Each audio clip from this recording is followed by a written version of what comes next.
સમજીશું કે zone wise ક્યાં ક્યાં કેટલો વરસાદ પડ્યો છે। ગુજરાતમાં આખા જે વરસાદ કેટલો નોંધાયો છે। ગુજરાતમાં અવિરત વરસાદ વરસ્યો। 7 જુલાઈ 2026 સુધીમાં રાજ્યમાં કુલ 20.44% જેટલો વરસાદ થયો છે। એટલે કે આજના દિવસે વરસાદે વિરામ લીધો છે। ક્યાંક છૂટો છવાયો વરસાદ આવી રહ્યો છે, પરંતુ વરસાદી વાતાવરણ છે। સૌરાષ્ટ્રમાં સૌથી વધુ 26.79% વરસાદ છે તે નોંધાઈ ચૂક્યો છે।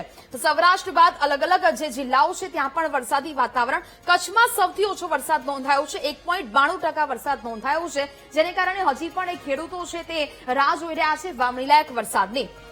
એક દિવસમાં સુરતના પલસાણામાં સૌથી વધુ 18 ઇંચ વરસાદ ખાબકી ચૂક્યો છે, જેને કારણે પરિસ્થિતિ છે તે વિકટ બની રહી છે। કામરેજમાં 17 ઇંચ જેટલો વરસાદ છે તે નોંધાયો છે, એટલે કે છેલ્લા 24 કલાક સુધીના આંકડા કે જ્યાં આ 17 ઇંચ અને 18 ઇંચ જેટલો વરસાદ ખાબક્યો છે, જેને કારણે સુરત જળબંબાકાર થયું છે। વાત નવસારીની કરીએ, નવસારીમાં 15 ઇંચ જેટલો વરસાદ છે તે ખાબક્યો છે, તેને કારણે પણ જે રસ્તાઓ છે જળમગ્ન બન્યા છે। રોડ રસ્તાઓ પર નદીઓ વહેતી હોય તેવા દ્રશ્યો સામે આવ્યા। સુરત શહેરમાં 13 અને જલાલપુરમાં 11 ઇંચ જેટલો વરસાદ ખાબક્યો છે, અને તેને કારણે પૂરનું નિર્માણ થયું હોય। અનેક રોડ રસ્તાઓ પાણીમાં ગરકાવ થયા છે। કપરાડામાં 10 ઇંચ જેટલો વરસાદ ખાબકતા ત્યાં પણ પરિસ્થિતિ છે તે જોવા મળી રહી છે। પાણી ભરાવાની એ જ સમસ્યા છે તે જોવા મળી રહી છે। સૌથી વધુ સુરતમાં 2 દિવસમાં 18 ઇંચથી પણ વધુ વરસાદ છે તે ખાબક્યો છે, જેને કારણે રોડ રસ્તાઓ અને જેના આકાશી દ્રશ્યો થોડીવાર પહેલા આપણે જોયા। સુરત ડાયમંડ સિટીમાંથી જાણે કે ફ્લડ સિટી બન્યું હોય તે પ્રકારેના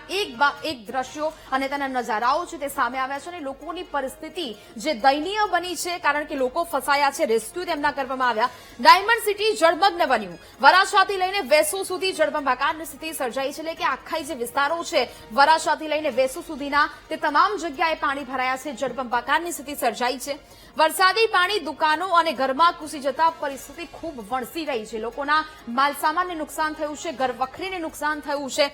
લોકોની રેસ્ક્યુ માટે બોટ ચલાવવી પડે તે પ્રકારની સ્થિતિ અહીંયા નિર્માણ પામી છે। લોકોનું રેસ્ક્યુ કરવા માટે તંત્ર દ્વારા બોટ લઈને ત્યાં પ્રવેશ કરવામાં આવ્યો। શોપિંગ કોમ્પ્લેક્સમાં બેઝમેન્ટમાં પણ પાણી ઘૂસી ગયા હોય તે પ્રકારની પરિસ્થિતિ સર્જાઈ છે। બેઝમેન્ટમાં પાણી ભરાઈ જવાને કારણે લોકોએ હાલાકીનો સામનો કર્યો। બુધવારે સુરત શહેર જિલ્લાની શાળા કોલેજોમાં રજા છે તે જાહેર કરી દેવામાં આવી હતી, એટલે કે આજના દિવસે શાળા અને કોલેજોમાં રજા છે તે આપવામાં આવી હતી, કારણ કે અનેક વિસ્તારો છે તે જળમગ્ન બન્યા હતા, જળબંબાકારની ત્યાં સ્થિતિ જોવા મળી હતી। હવે વાત કરીએ, સુરતની ખાડી ઓવરફ્લો થઈ છે। સૌથી પહેલા વાત કરીએ કે ભેદવાડી ખાડી છે કે જ્યાં તેની ભયજનક સપાટી છે 7.20 મીટર, જેમાં અત્યારે વર્તમાન સપાટી 9 મીટર છે, એટલે કે આ ખાડી પણ ઓવરફ્લો થઈ છે। મીઠી ખાડી કે જેની ભયજનક સપાટી છે 9.35 મીટર, જે અત્યારે વર્તમાન સપાટીની વાત કરીએ તો 9.35 મીટરે ઓવરફ્લો થતી જોવા મળી રહી છે। સીમાડા ખાડી કે જેની ભયજનક સપાટી છે 4.5 મીટર, પરંતુ હજી તેની ઉપર આ પાણી વહી રહ્યું છે 5.5 મીટરે, તે પણ હવે ઓવરફ્લો થઈ છે આ સીમાડા ખાડી, જેને કારણે આખા જે સુરત શહેરમાં પાણીના દ્રશ્યો સર્જાયા છે। પાટેના ખાડી કે જ્યાં 8.25 મીટર તેની ભયજનક સપાટી છે, પરંતુ અત્યારે વર્તમાન સપાટી તેની 7.8 મીટર છે, એટલે એ પણ હવે ઓવરફ્લો થવાની તૈયારીમાં છે। કાકરા ખાડી કે જ્યાં તેની ભયજનક સપાટી છે 8.48 મીટર અને તેની વર્તમાન સપાટી છે 7.6 મીટર, એટલે કે તે પણ ઓવરફ્લો થવાની તૈયારીમાં છે। ભેદવાડી ખાડી કે જેની ભયજનક સપાટી 7.20 મીટર છે, વર્તમાન સપાટી તેની 9 મીટર છે, એટલે કે જો વરસાદી વાતાવરણ છે તે જોવા મળી શકે, અને અત્યારે જે પ્રકારે દક્ષિણ ગુજરાતમાં જે વરસાદ આવ્યો છે તેને કારણે આજે અનેક ખાડી છે તેમાં પૂર આવ્યું હોય તે પ્રકારનું નિર્માણ થયું છે। આ ખાડી છે તે ઓવરફ્લો થઈ છે, 5 જેટલી ખાડી એ ઓવરફ્લો થઈ હોય તે પ્રકારના દ્રશ્યો સામે આવ્યા। હવે આગળ વાત કરીશું કે જે પણ પ્રકારે આ વરસાદી વાતાવરણ સર્જાયું છે, જેને કારણે હવે ઓવરફ્લો અને સતત એ પાણીનું સ્તર વધી રહ્યું છે। તાપી નદીના કોઝવેની સપાટી છે તેનું સ્તર સતત વધી રહ્યું છે। તાપી નદીના કોઝવેની સપાટી ભયજનક સ્તર છે તે વટાવી ચૂક્યું છે। કોઝવેની સપાટી 7.16 મીટરે પહોંચી જતા જે વિસ્તારો છે નીચાણવાળા તે લોકોને સાવચેત રહેવા માટે પણ તંત્ર દ્વારા કહી દેવામાં આવ્યું છે। પાણીનો પ્રવાહ સતત વધી રહ્યો છે। કોઝવેની ભયજનક સપાટી છે 6 મીટર સપાટી છે, ને તેનાથી ઉપર જે પાણી છે તે જોવા મળી રહ્યું છે। કોઝવે પરથી 67,126 ક્યુસેક પાણી અત્યાર સુધી વહી રહ્યું છે, જેને કારણે આ ભયજનક સ્તર છે તે તેનું જોવા મળ્યું। નીચાણવાળા જે વિસ્તારો છે તેને પણ એલર્ટ કરી દેવામાં આવ્યા છે। સાવચેત રહેવા માટે તંત્ર દ્વારા સૂચના પણ આપી દેવામાં આવી છે। નીચાણવાળા જે વિસ્તારો છે, જે ગામડાઓ આવેલા છે તે લોકોને હાલ તો એલર્ટ કરી દેવામાં આવ્યા છે।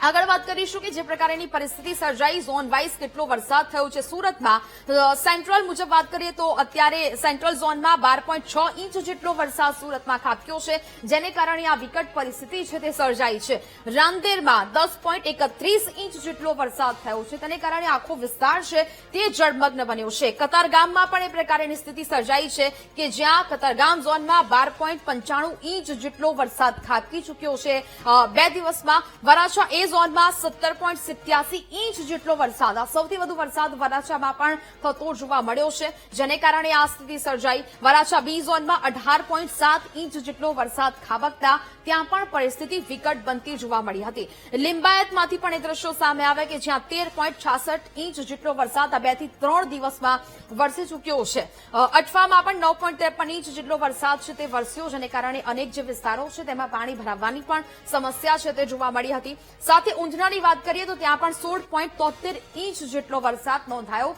જેના ગ્રામ્ય વિસ્તારો પણ પાણી જોવા મળ્યા હતા આ ઝોન વાઇઝ વરસાદ છે તે અલગ અલગ વરસો તેને કારણે પરિસ્થિતિ વિકટ બની છે રાજ્યના ડેમની વાત કરીએ 11 જેટલા ડેમ છે તેને હાઈ એલર્ટ પર રાખવામાં આવ્યા છે રાજ્યના 206 જળાશયો 40.1% ભરાઈ ચૂક્યા છે આ 206 જળાશયો છે તેમાં પાણીનું સ્તર વધી રહ્યું છે રાજ્યના 11 જેટલા ડેમને હાઈ એલર્ટ આપવામાં આવ્યું છે અને 4 જેટલા ડેમને એલર્ટ પર રાખવામાં આવ્યા છે ઉપરવાસમાં વરસાદ થતા હજી પણ પાણીની આવકમાં વધારો થઈ શકે નર્મદા ડેમમાં હાલ 2.17 લાખ MCFT પાણીનો જથ્થો છે તે ઉપલબ્ધ જોવા મળી રહ્યો છે અને હજી પણ આ જથ્થો છે તે વધી શકે પાણીની આવક વધી શકે નર્મદા ડેમમાં આશરે એવું કહી શકાય કે 65% પાણીનો જથ્થો અત્યારે ઉપલબ્ધ છે અને હજી પણ પાણીની આવક વધતા હજી પણ તેનો આવકમાં વધારો થઈ શકે વલસાડમાં મધુબન ડેમમાં પણ સતત પાણીની આવક નોંધપાત્ર વધી રહી છે અને ઉપરવાસમાં વરસાદ હજી પણ આગાહી વ્યક્ત કરવામાં આવી છે વલસાડમાં કે જ્યાં ઓરેન્જ એલર્ટ આપવામાં આવ્યું છે અને ત્યાં પણ હજી પરિસ્થિતિ આવી જોવા મળી શકે વરસાદી